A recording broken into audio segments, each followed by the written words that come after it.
السلام عليكم ورحمة الله.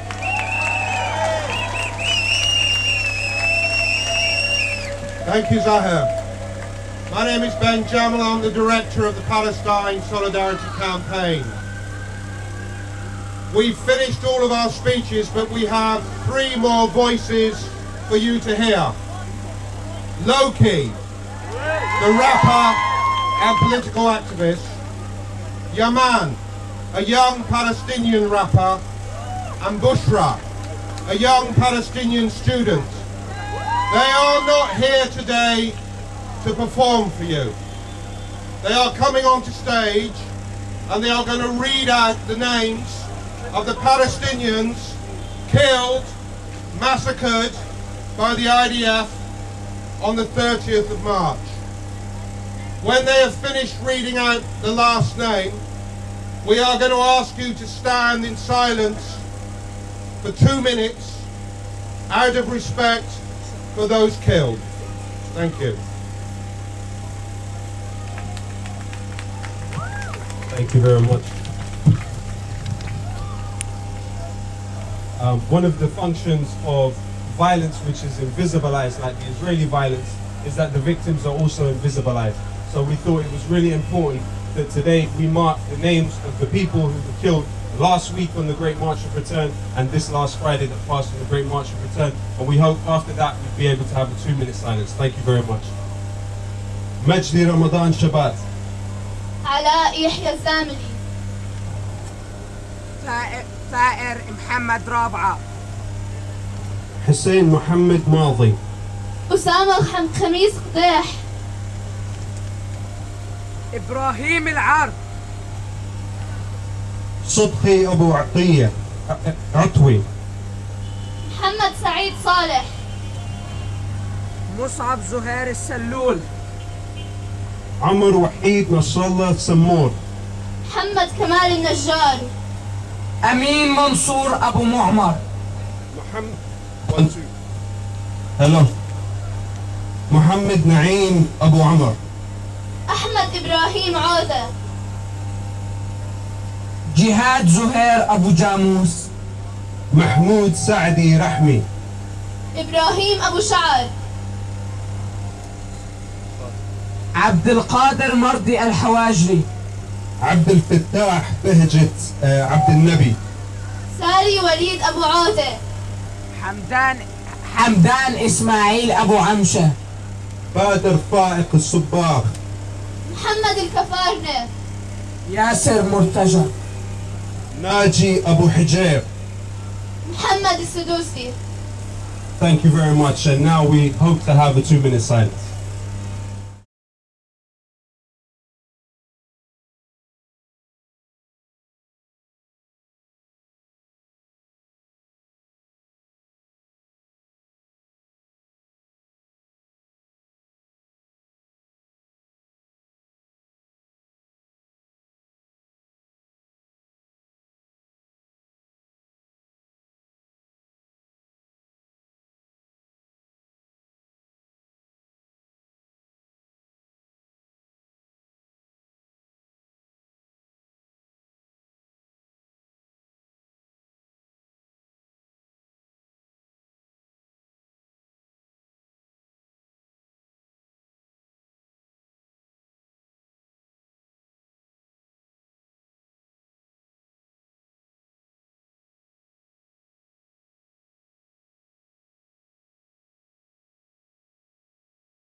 I come from there, and I have memories.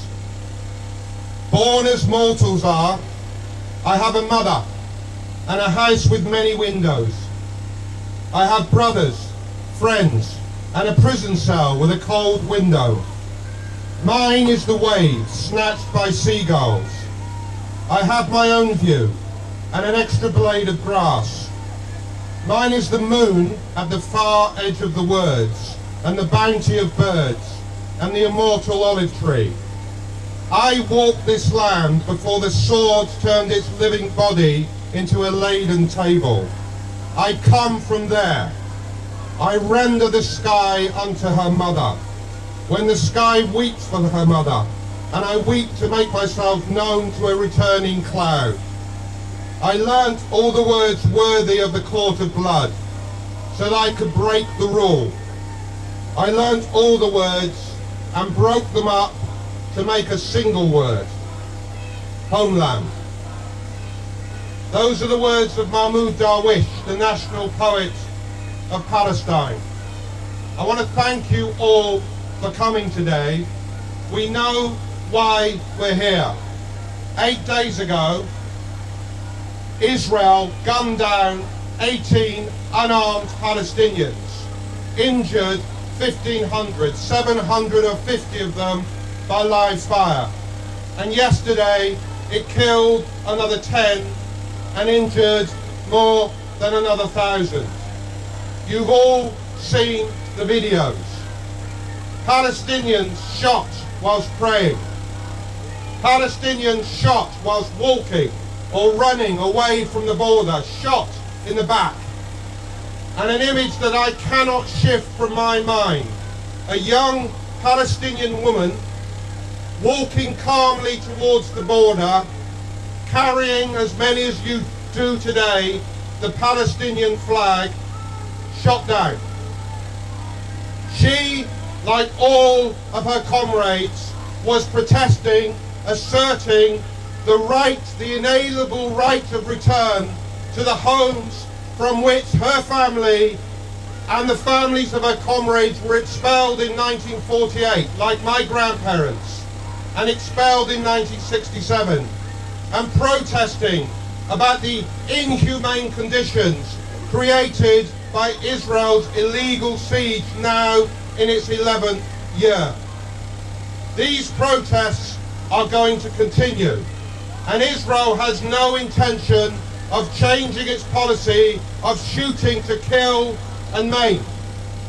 Now, yesterday evening I sat in a TV studio in the same room as Mark Regev. He saw no reason to apologise. He and his government are proud of what their soldiers are doing, and the only thing that is going to force change is the weight of public opinion. Palestinians have a right to protest. No, more than that. When your land is stolen from you, when you are denied the inalienable right that belongs to all refugees to return from the place from which you were expelled, when you are trapped inside the world's largest prison, and when your jailer decides when you can eat, when you will be supplied with electricity, what medicines you have access to, then protest is not a right, it is an obligation.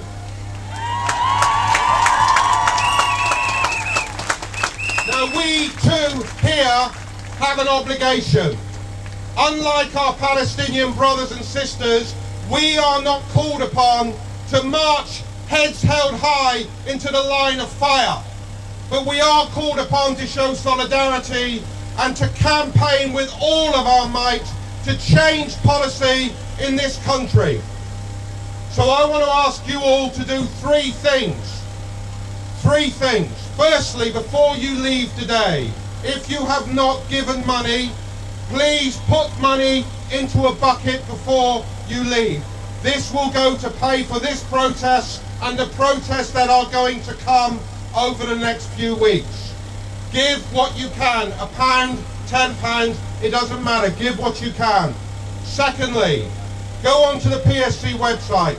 There is an e-action there sending a letter to Boris Johnson demanding that the UK supports the UN call for an independent investigation into these killings, but more than that, takes real action to pressure Israel to end the illegal siege in Gaza. 10,000 people have signed that. We need 10 times that many. Sign it, get your friends to sign it. And finally, we need action to end the arms trade with Israel. And we need to take action against those UK companies that are complicit in funding the selling of arms that are being used to gun down innocent Palestinians. One of the most complicit is HSBC Bank. Go onto the Stop Arming Israel website. Go onto the PSC website. Join up to the actions. Attend the demonstrations in your neighbourhood. Come down to London on April the 20th to be outside at the HSBC AGM. That is our obligation. Evil prevails when good people do nothing. We do not have the choice to do nothing. Next Friday, the Palestinians who will once more walk into the line of fire deserve no less from us. Safe journey home. Free Gaza. Freedom, justice and equality for all Palestinians. Free, free Palestine! Free, free! Palestine! Free, free! Palestine! Thank you.